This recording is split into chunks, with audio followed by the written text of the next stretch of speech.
That's right. Nice Uh, to meet you. Very nice to meet you too.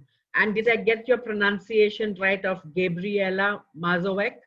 Yes, yes, I'm Gabriela Droga Mazovec. Yes, Mazovec. It's a Slovene surname. Oh, wonderful. May I have the honor of introducing you? You are a founder and Yes, consultant at FlowQ, yes, innovation expert in life sciences in Slovenia, right? yes, So we will yes, take your session ahead about challenge of the aging immune yes. system. So over to you, doctor. Oh, yes. I can share my screen. Yes. I will share the screen. So, and you will tell me if you can see it. You can Sure. see the screen. Okay, so No. first of all, thank you very much for this opportunity and for initiate such an initiative so powerful, so important for all women worldwide. I have met Dr. Harbin Aurora this year in Slovenia. I'm very Wonderful. thrilled and it's an honor to participate. So my background is in biochemistry. I'm a life coach for FlowQ. And I have chosen this subject, the challenges of the aging immune system, because of course it's very close to my activity. And I prepared this short presentation so that you can follow more or less what I would like to say. So the immune system, when it is aging, and we must note always that aging and immunity are two very complex disciplines, carry very hard changes in the development of the lymphocytes and other defense cells in the organism. And these affects, of course, immunodeficiency and autoimmunity. So during aging, and because we suffer all these alterations, our system responds to infections and to stresses in a harder way. Yes. And we must always fight this decreased immunity with some sort of strategy. Here I point out a few strategies that we can address to fight a decreased immunity. And I also stress that these strategies should be cumulative. That means if you improve your exercise, if you improve your sleep, as you improve your activity during the day, the better you will do with your immunity. So exercise, being on the open air and breathe, diminish your levels of stress, have an improved sleep, care for your for your digestive system, because 80% of our immune system actually resides in digestive tract, fighting free radicals with antioxidants, supporting our immune system with some vitamins when it is required, following an anti-inflammatory diet, and sometimes practicing caloric restriction are very beneficial. Pay particular attention to the gut and to your microbiota. For ages, we have been consuming foods that have improved our microbiota. These are fermented foods. For example, where I'm living now, we have the sauerkraut. So it's a cabbage that is fermented. We have yogurts, we have many probiotics that can help to improve our microbiota. And in this way, they support our immune system. So pay attention to those. Other foods that are very, very important for our immunity and that we should consume on a daily basis include the cruciferous vegetables that are antiviral and antibacterial. The onions, the garlic, the mushrooms, the berries, the probiotics, as I have mentioned. Note that in several studies with children, the children that were eating more vegetables were prone to fewer infections, and this has been cumulative over the years, all these studies. So it is a very strong data that can support our behavior. So these are the magnificent 10. So that are the 10 foods that can really help us improve our immunity during all our lifespan, but especially when we age.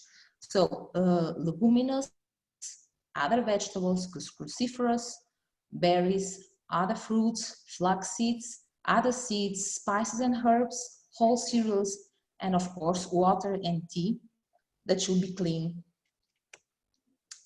But a very important thing that we can do for our immune system is improving a vital process that we do every day, all the time. It's breathing.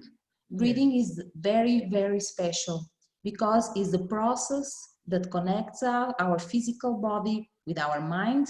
It radically decreases our stress levels and improves our good hormones, improves the oxygenation in our brain, making us think more clearly and calming down. So breathing is a very important thing.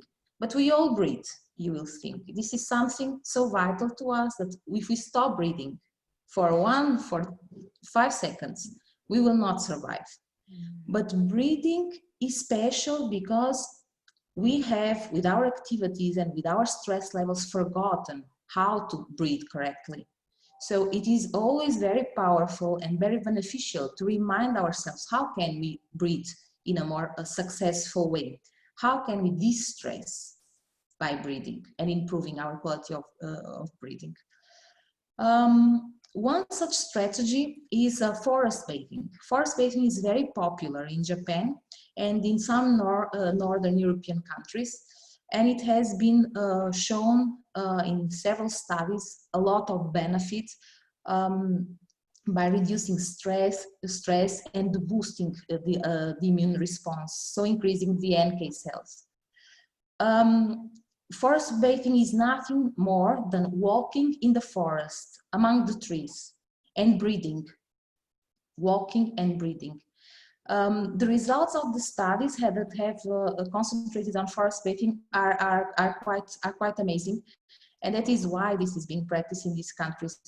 It is something that should be done by all of us. If we do not live around forests or where there is trees, you have always the sea, you have the rivers. Walking in nature is extremely beneficial. So what happens to stresses during the day? And stress is a concept that includes many things, be it foods, allergic foods for us, radiation, stress, emotional stresses we have during our daily life, a loss of a loved person, etc.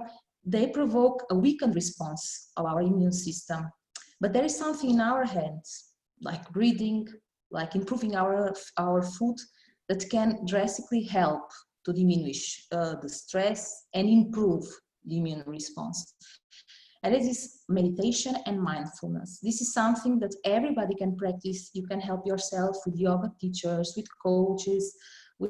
There is many professionals that can help you doing this, but it's something that is in your reach and that you can use on a daily basis to improve your stress response, your immune system, your sleep, and your well-being in general.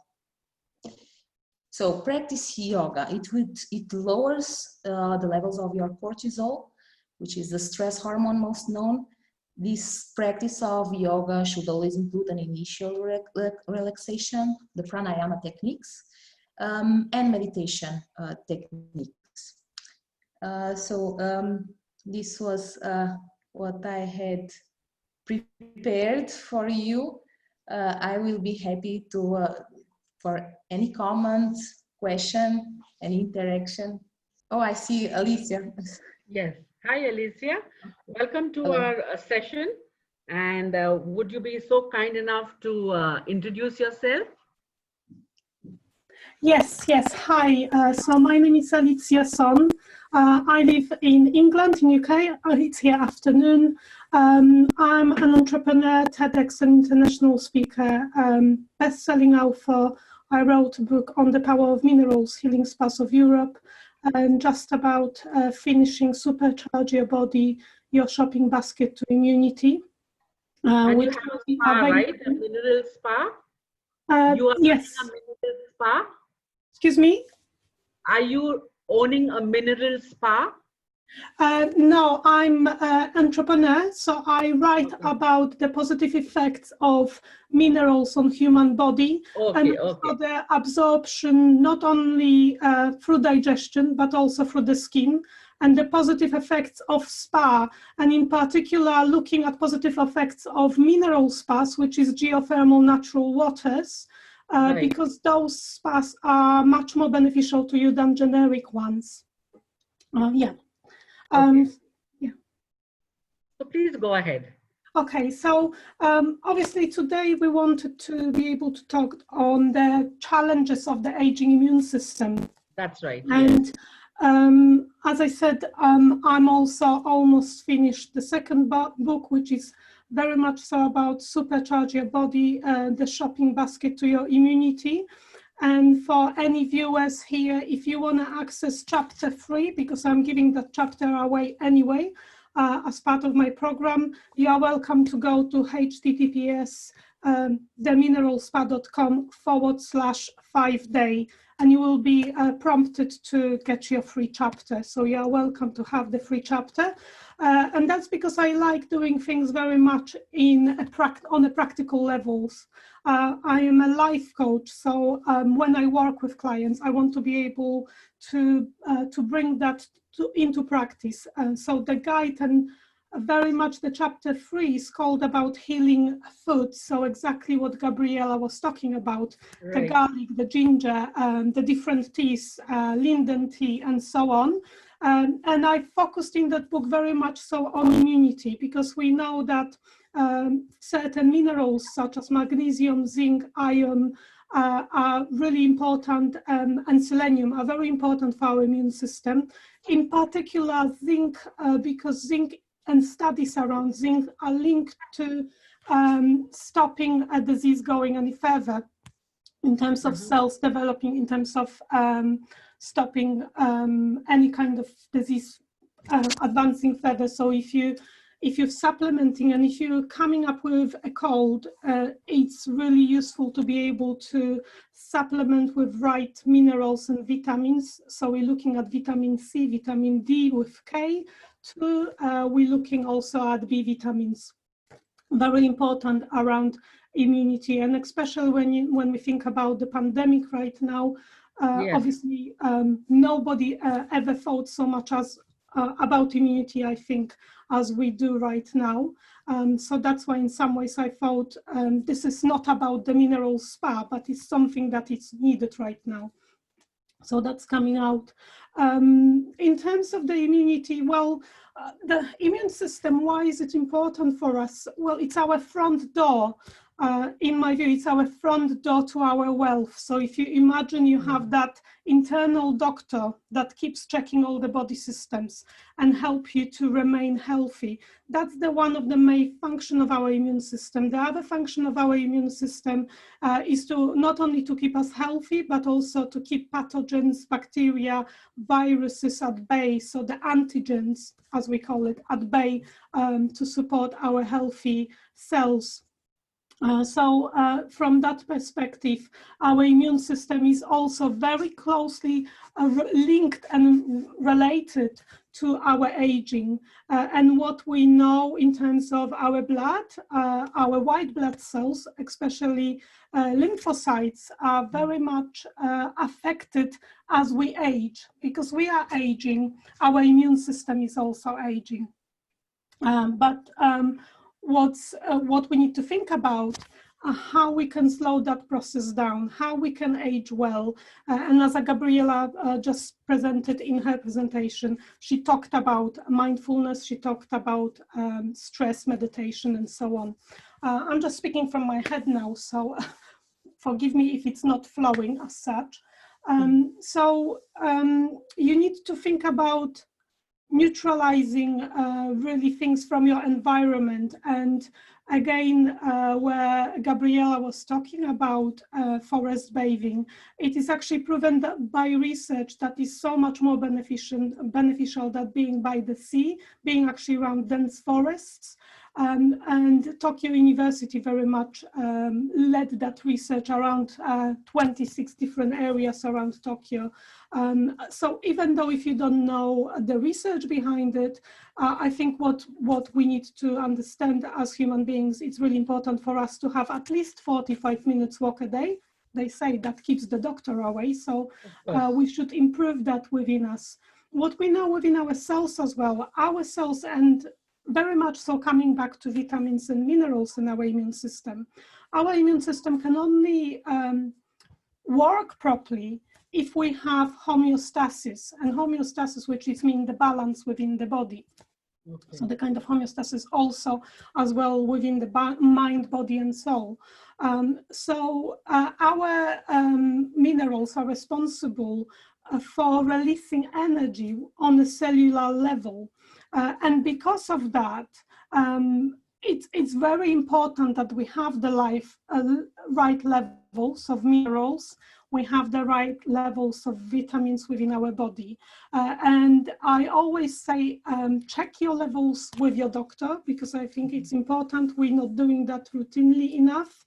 And I do believe that if we actually been doing that routinely and also in healthcare, if we're implementing that, we wouldn't have to necessarily take certain tablets. It's working with your doctor about where you are within your body. And I do believe that alternative medicine and very much so traditional medicine, there is a very much big space and scope to come together. And I think it is slowly coming together. The world is changing. And virtually, definitely one areas that I'm looking at from the summit is to be able to work with healthcare professionals more closely around that, but also working with other people around raising awareness around immunity and health.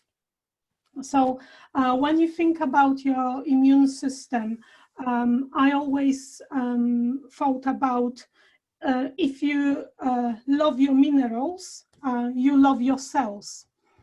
So, because obviously your cells need minerals, your cells need right nutrition. What really is difficult in terms of our immune response, who stands in the way of our immune system is being strong. And I was really thinking about that, and the simple answer I can give, we stand in the way of our immune system being strong. We are the ones who stand in front of it. We need to take accountability for our health, because we have the power to change our health. We can take the right actions. We need to start taking individual accountability, which hopefully, if everyone starts taking that accountability, that will relieve also pressure on healthcare as well. And the other thing is what stands in front of it, it's our mindset. So I often work first, when I work with people, I work with them on the mindset, on understanding why they need to work and support their immune system as they are aging. We know from research that as soon as we are around our 30s, our collagen level decreases by half. We know that as soon as we entering menopause, we should be actually looking much closely at supplementing at what we're eating and how we're eating. But my message is really from the beginning, look what you eat, how you eat, because sugar levels, sugar is very detrimental to our immune system, is inflammatory. Same stress provides inflammation response within our body. And inflammation response within our body is nothing wrong, it's nothing more than our body giving us a sign that our immune system is not working properly, that our immune system needs help. And also it's our immune system's way of protecting itself, protecting the body, protecting the cells, protecting the tissues from further damage. And that's again being spoken within the research. When we're thinking about that sedentary lifestyle, that modern lifestyle, it's interesting because there have been studies done in Australia with 44 Chinese immigrants coming into Australia to work. And what they looked at those group of people, and they also look at Chinese people living in Australia for over 5 years. And what they found with the group that just joined within the first 6 months, that there was changes within the immune response within those 6 months because of the change of the lifestyle, which in Australia is much more sedentary, recognized much more sedentary Western lifestyle than China. And it was also recognized that very much the microbiota, and again, Gabriela talked about the microbiota. The microbiota within the body was changing. So our immune system is very much it's very much impacted by the environment that we lead. And that would be the sedentary lifestyle. That would be us not going out enough outside. And looking at statistics in UK, for example, 92% people within UK, during the working week, they spend the 92% of the time at home indoors, 93% in America indoors. So we need to really get that balance right. We need to get out more, and we need to think about where we're getting out more, because looking at research around Tokyo University, again, talking about the forest bathing, what they were talking about, they were comparing that to the sea and being around the sea, and dense parklands. So if you don't live close to a forest, at least try to go to more dense area of parkland. Again, looking at smoking, and obviously smoking having impact on our lungs, and very much so carcinogenic. So we have to think about whether we can or can't give up smoking, and that's obviously always individual decision, but thinking about those areas.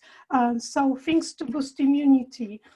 So looking at dehydration, again, I looked at UK studies, and I mentioned UK studies in my book that's coming out.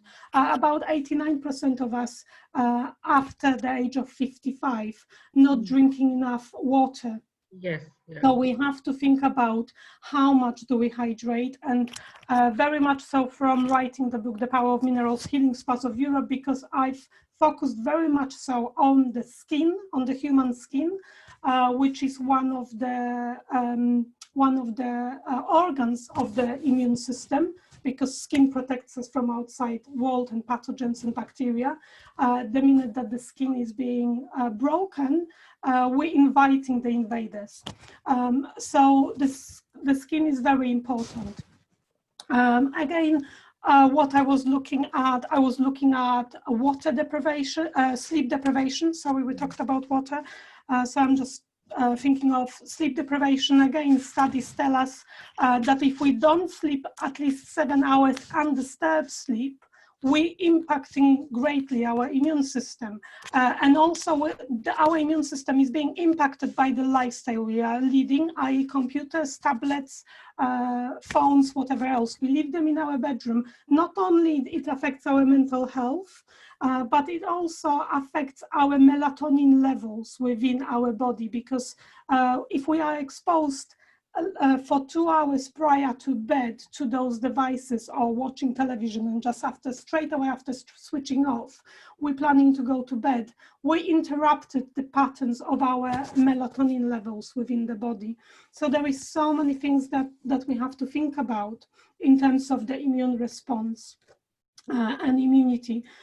So I'm just thinking of ways to support that. So one of the things I'm focusing on very much so is focusing on nature, because I believe that if you live with nature and you use the produce that it lives on your doorsteps, you will be able to lead healthy, provided that you stay away from processed foods and you introduced in the simplest form the natural foods that's around you. And as I said, the chapter Healing Foods, chapter 3, explains every single different foods that I kind of looked at in terms of immunity and why is it supporting our body.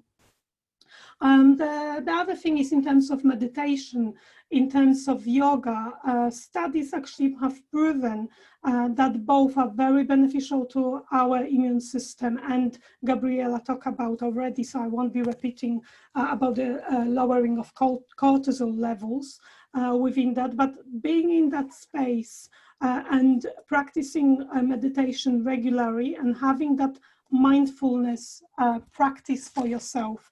It's not just about the immune system, it's about changing your mindset, because I feel that that's the kind of first step to getting healthy, because I truly believe that your health is very much your priority. It's your first pillar of your success, no matter what you do in life.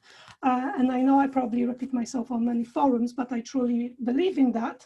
And then the mindset is the first step to get you there.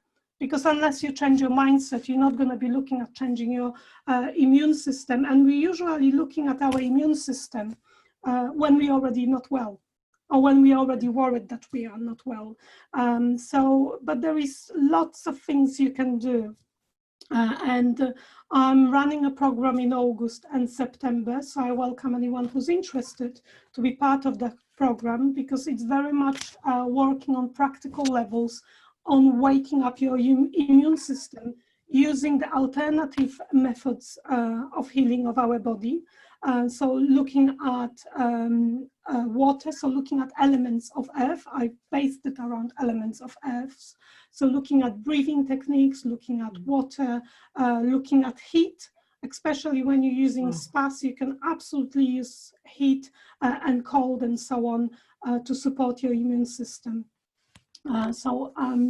Yes, so for me, as I said,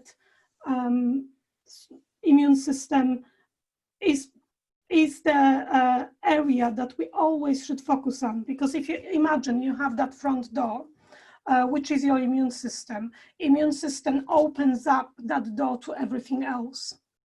So if our immune system is not working properly, it's opening the door to all the other systems being affected. Yes. Oh, and we know from research, again, from studies in 2014 and later studies in America, that our immune system very much, what they actually found, and very much looking at more research into it, our immune system doesn't work independently of a nervous system, works in conjunction with the nervous system. They communicate with each other. We also know that, you know, our immune system communicates with the heart and so on. So if you think about all those body systems are interconnected. Our body is a vessel. We still don't know enough about our body. We're still everywhere researching our body. There are studies, bigger or smaller, happening. But if you think about from a lay person perspective for yourself, protect your front door. When somebody's coming to your door and trying to hurt you, what do? You protect your front door. You have the lock. Same with the immune system. Protect your front door, and then hopefully not only protect, but actively, in my view, think about your front door, how you're protecting that. So the question of why do I want to be healthy? The questions around how can I slow down the aging of my immune system? Because we know as globally, we are all aging, and there is talks about how that's going to affect us globally in terms of not only just economics, but also supporting health and so on. So we have individual responsibility, what we do about our immune system. And it's not a conversation for the time when we're in our 40s, 50s, or 60s. Those conversations should be starting very early with educating children right in schools. And that is happening, but is it happening at the right level still? How much practice do we give? And I think those conversations have to be happening much widely, because I believe that, you know, we very much so all should have the opportunity to live a sustainable health and sustainable life and enjoy that. And the challenges around the immune system are real, because when you think about COVID-19 pandemic, they're very real challenging. That pandemic leaves, there are studies looking at a damaging effect on your body, even though you survived. So then how do you support to repair that immune system? That internal doctor. I'm just keep talking, so I don't know if I have over time or not. It's wonderful. It's wonderful.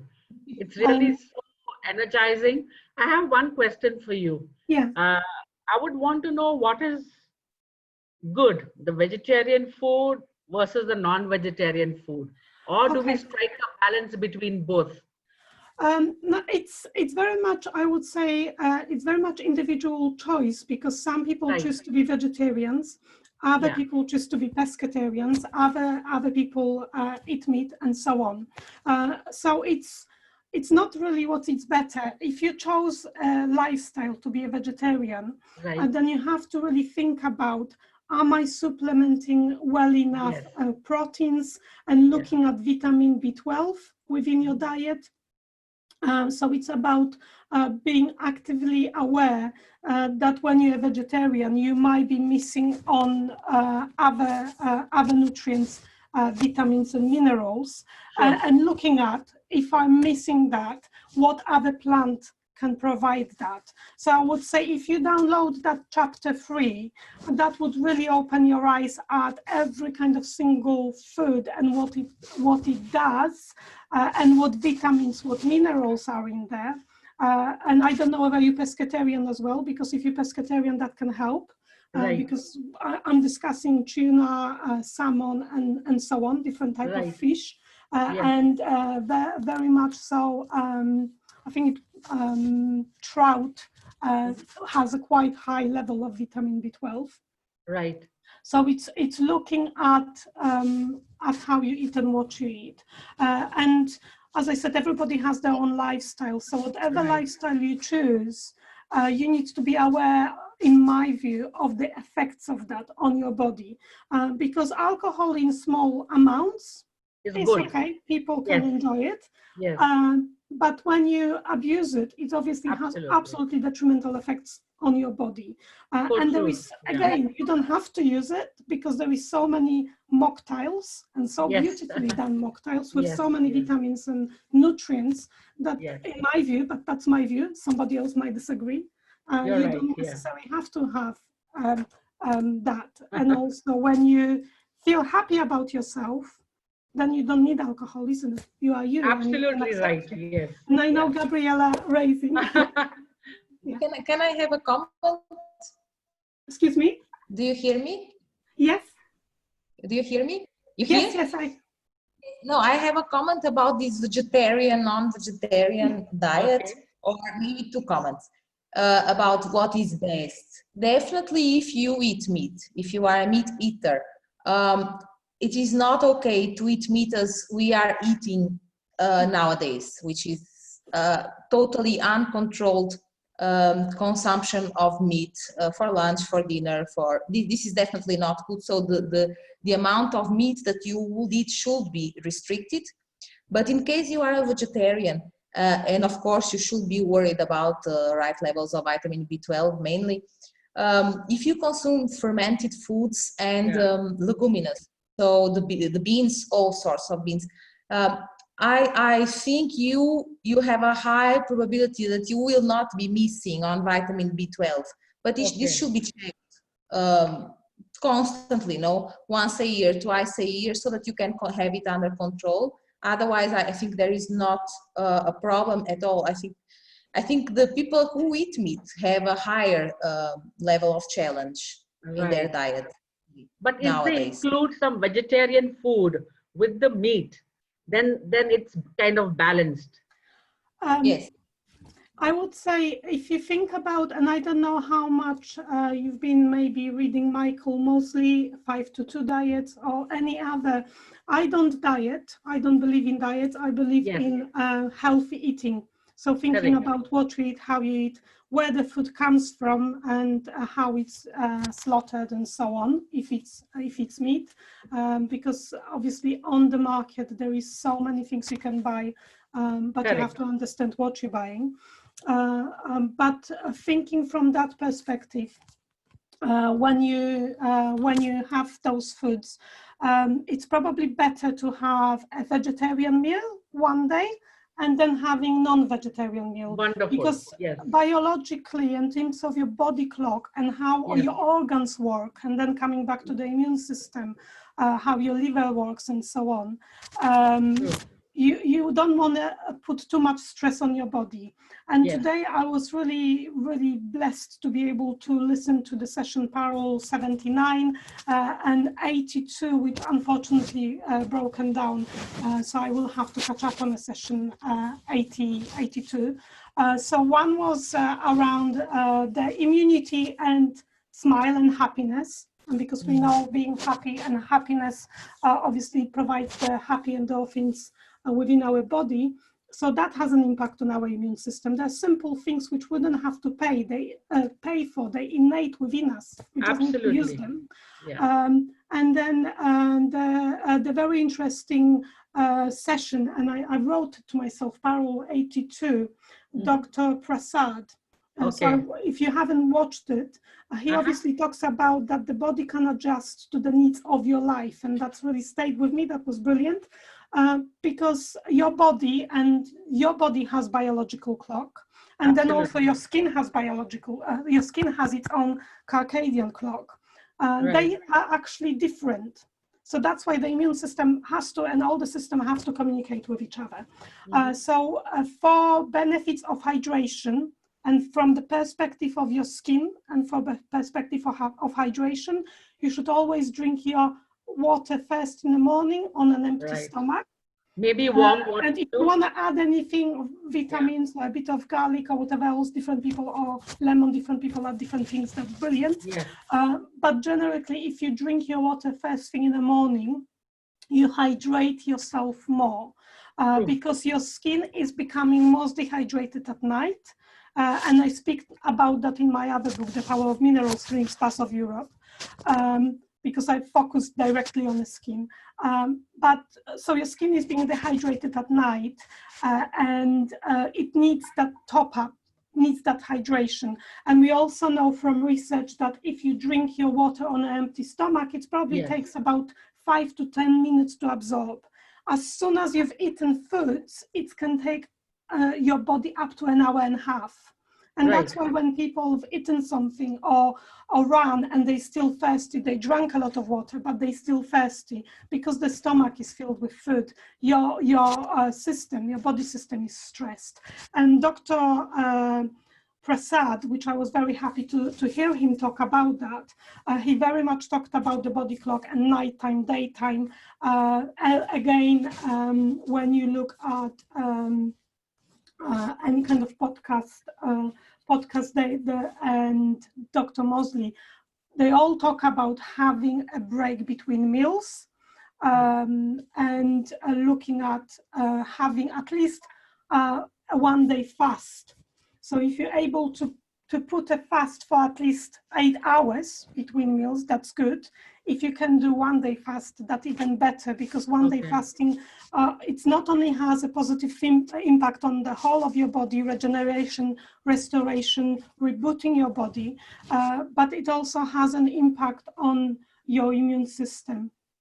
So you need to think about, if I can incorporate one-day fast here and there, that supports your body. What we know in terms of challenges of the immune system, as we are aging, our metabolism slows down. So you have to look at what foods can I eat to support my metabolism, to kind of, that are not too heavy on our bodies, so we can process them faster. But we also know from research that we have 37 trillion cells in our body. And all those cells have different functions. And if you think from that perspective, some of the cells will be responsible for metabolism. And what we know, for example, one of the enzymes within our body, which is called leptin, is responsible for our metabolism. Okay. Leptin is naturally found in turmeric. Turmeric, okay. So cooking with fresh turmeric Yes. and cooking with turmeric is, anyway, anti-inflammatory, antibacterial. It's an Yes. amazing spice. And also, if you combine, however, leptin with pepperine, so black pepper, not Yes. the kind of pink pepper, because that's a fake one, but the black pepper, that's even better. That speeds up your metabolism. Right. From studies of Wim Hof, again, Wim Hof, he has a Guinness Book of Records. He's challenged the immunity and looking at parasympathetic, sympathetic nervous system and impact and correlation with the immune system. So he's talking about the water therapies, hot and cold water therapies, and the impact and waking up our system. And the breathing techniques, again, if you haven't tried those breathing techniques are very much free. You can go on a Wim Hof website or just put Wim Hof breathing method, and he's got a free app to teach you how to breathe. And you're supposed to always breathe into your belly like a balloon, hold and breathe back, exhale, because that's really much also supports your nervous system, not only nervous system, but your immune system itself. So I think we're living in a digital age. We have so much of that information, but we need to put that into practice, because we're not putting that into practice enough. So what I do within the Kickstart Your Immune System in 5 Days program, which I run with my clients, I very much focus on all those little bits, all those things that we can bring into practice, because I am waking up your immune system, whether you like it or not, in 5 days. I need your energy. So I work on that. So yes, so in terms of the challenges, one of the major challenges, it's us. And I know it might sound wrong, but we are the challenge, because we need to learn to challenge ourselves to want to be healthier, to strive for better, to strive for healthier lifestyle. Right. I have a question, Alicia. So one question of mine is that many people talk about eating small quantities of food with short breaks. And some of us talk about eating after 6 hours or 8 hours. So what are your views on this? Well, I don't tend to eat often, and there is different schools. If you have diabetes, type 2 or type B, people probably eat them smaller amounts and smaller quantity more often, because you have to manage your blood level sugars. And I'm not a doctor. I'm speaking obviously from personal experiences, reading and research, not as a doctor. But I very much tend to follow it when you feel hungry, because then you're working with your natural body clock, but also eat having breaks between. So if you look at Michael Mosley, and he wrote the 5-2 diet, it's a very interesting book to read, and he also gives recipes, and so he very much talks about not only having breaks between foods, but also fasting, and how that reboots, regenerates our body. And there is lots of body of research around that. Again, if you think about any kind of fasting, it's talked about you should look at least 8 hours, and don't eat after 9 o'clock in the evening, because your body has the body clock. So your liver, for example, most detoxify around 2 o'clock in the morning. You eat your meal at 12 p.m. or for whatever reason, or 11 p.m., you are interrupting your natural body clock. Absolutely. So again, if you listen to the Dr. Prasad, he very much precisely talk. If you have lifestyle that you for example, you work at night Yes. and you have to be awake, then eat more at night and give yourself a break during the day. The Okay. problem that we are having here, we might be working at 9, but we're still eating in the day. Then we go into sleep on a full stomach, which isn't healthy for us. Yes. Yes. So you should think about what you eat for breakfast. So it's about balancing protein, nutrition, carbohydrates, 1/3 each roughly.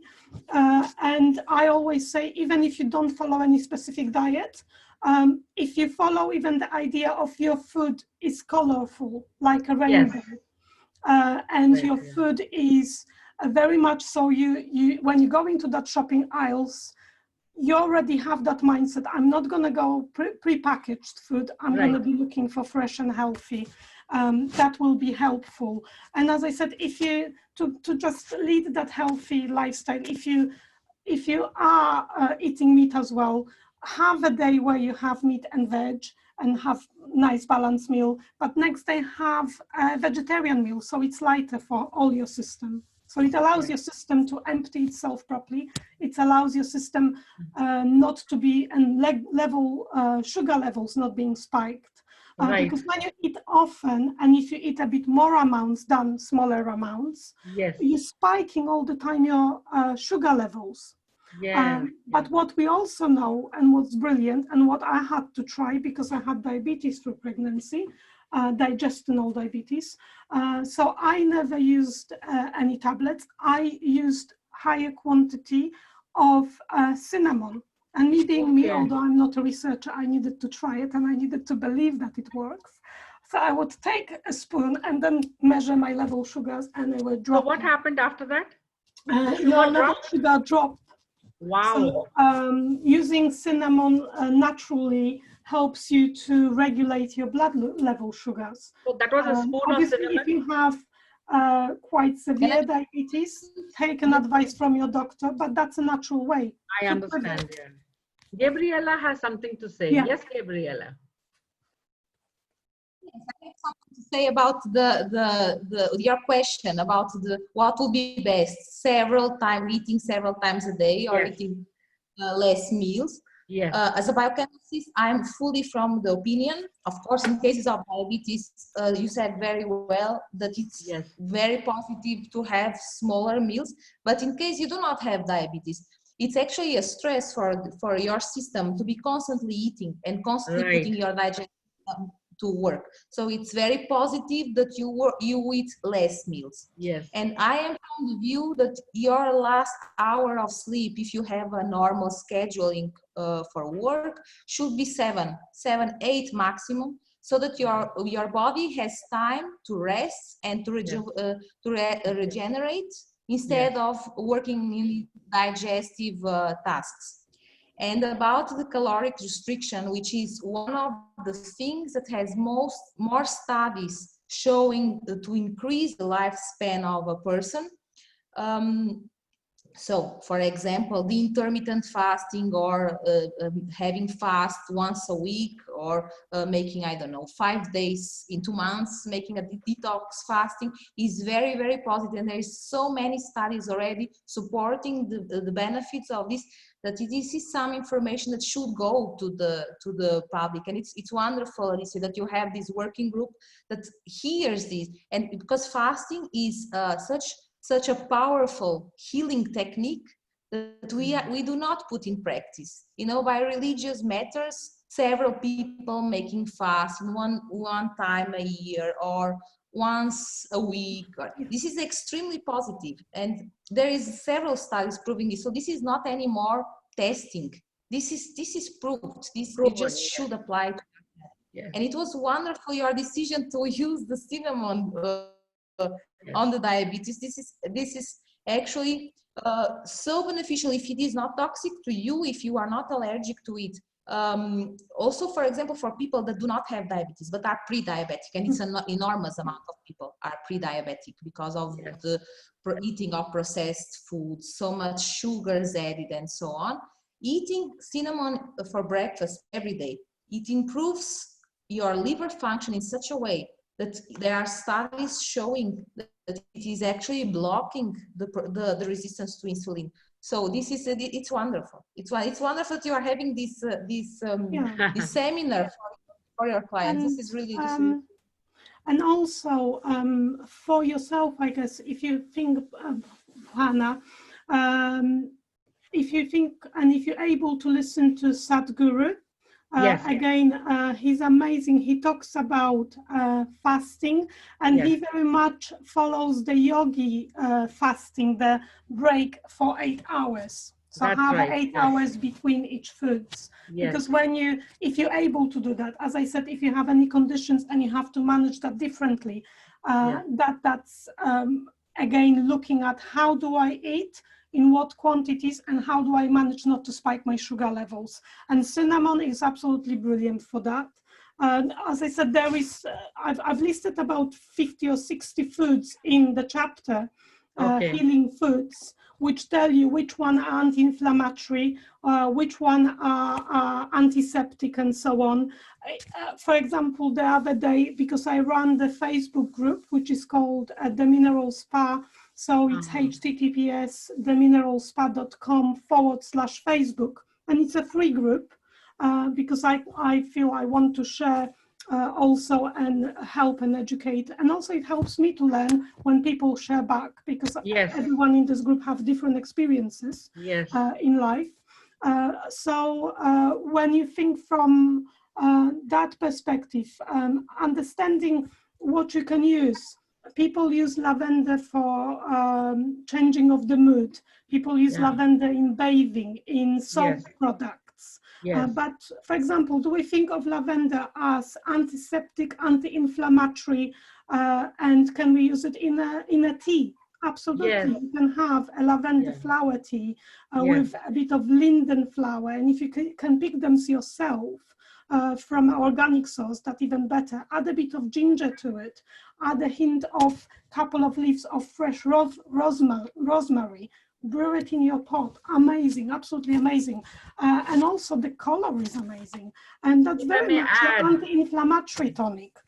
So as I said, you're looking at, for a pot of tea, you would look at 2 spoons of lavender flower, about 10 or 15 linden flowers, a little bit of rosemary, a little bit of ginger. You can add a little bit of natural honey for sweetness. Yes, absolutely. We don't need to use artificial sugars. Nature provides it all. We have things in nature that are sweet. We have absolutely right. That are tangy, our lemons, isn't it, and kiwis and so on. So we don't have to. And I always supplement any sugar with honey, or even maple syrup. Although maple syrup, you should have it in smaller quantities. What research tells us that actually 4 spoons of maple syrup has equal amounts to a broccoli. So you can use, in terms of nutrition, you can think about what you eat and how you eat. And in that book, you're going to have those little tips about wonderful. And I think that I will have to read your book, because our time is running short. And I wish we could go on and on, because both of you all have given me such great inputs, and I'm sure our audience have also got the same. Thank you. Well, I would only say we haven't been checking at all at question and answers. I know, comments. So engrossed there are any, listening to each other. Yes. Yeah.